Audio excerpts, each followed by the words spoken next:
I'd been asking my grandfather about, just his history. And because I was asking his history, he decided that I needed some more of his history, which was the flag. The flag itself is from my great-grandfather. It has 48 stars on it rather than the 50, but that's because of the time that he was buried, not the time that he served. Had it been from the time period where he served, it would have had 46. John Standard Moss is his name, and he served in the Spanish-American War. It wasn't he wasn't officially the Army, but that was what it would be now. The flags, mine is smaller than what would typically be given today. It needed to have a case that is built specifically for that flag. That way all the stars show in their proper order and there's no wiggle room so it doesn't get squished. I was like, I guess it's about time to get the flag out of its plastic bag and put it into some place that I can actually display it. So Frank Hartzell is part of the Korean War veterans of Lycoming County, and they are the ones who were accommodating and folded my flag for me. Refolded it, because it was kind of folded, but it was falling apart. We are part of the Korean War veterans of Lycoming County, more specifically of their honor guard.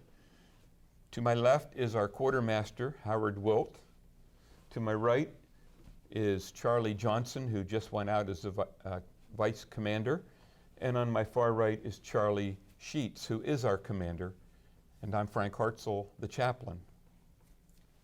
And it should be added in that it is the Korean War veterans of Lycoming County, but now we are accepting anyone who has served in any theater.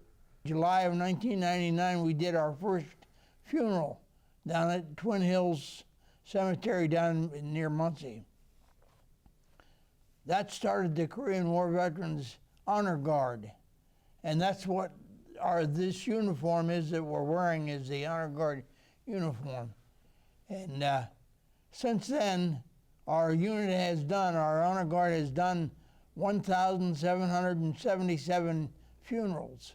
If you wore the uniform in the United States and your family wants you to have a military funeral, we will provide that funeral.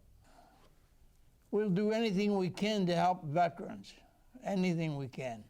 The proper way to fold a flag, when you start out, there are two folds that start from the very beginning, and we try to hold it up and fold towards the casket all the time, and you fold so that the stars, the field of stars is in a position where in the second fold that covers both sides of the flag. At that point then the gentleman that's doing the folding will start down on the other end of the flag where the stripes are and do the triangular fold going up, and you hold the flag tight so it gets a good tight seal until you get up to where it has to be tucked in. And there again, there might be slight differences in the flag where you have to make adjustments to get the flag to actually fold and be able to be tucked in so it looks presentable. The flag should always be handled with respect. It should be flown, but if it's not going to be flown, it should be presented in a way that is respectful of Old Glory. The fact that they're helping vets now is extremely important.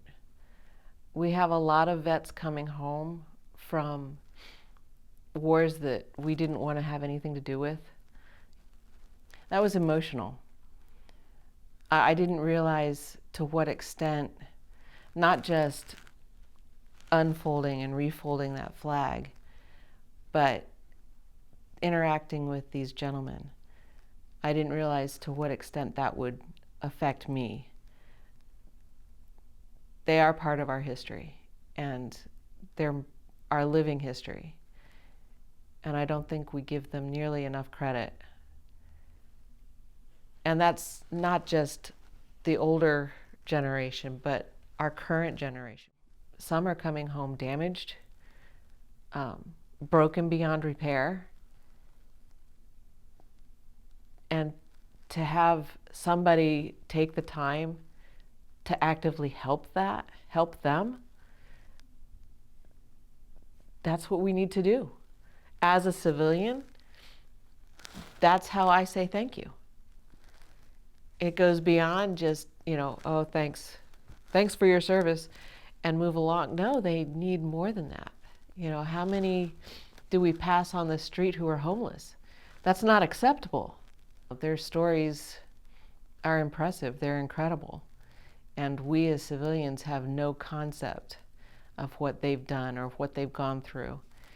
And we need to appreciate who we have in front of us now. If we don't learn from our history, we're bound to repeat it. Our history is falling away. They're getting older, they're dying off. And I don't want to repeat some of that history, I really don't. It was a cool connection to have the veterans, these older men, these gentlemen, be able to share with my past. Even though I don't really have any stories, they were very appreciative of what I do have. If you have family that's still a veteran, talk to them. Sit them down with a cup of coffee. Hear their stories. Get them talking. Just get them talking. Some of the funniest stories that I heard were over a cup of coffee. The VFW is doing a really good job at meeting a need of people that we have no business forgetting. We can't forget them. To forget means we repeat.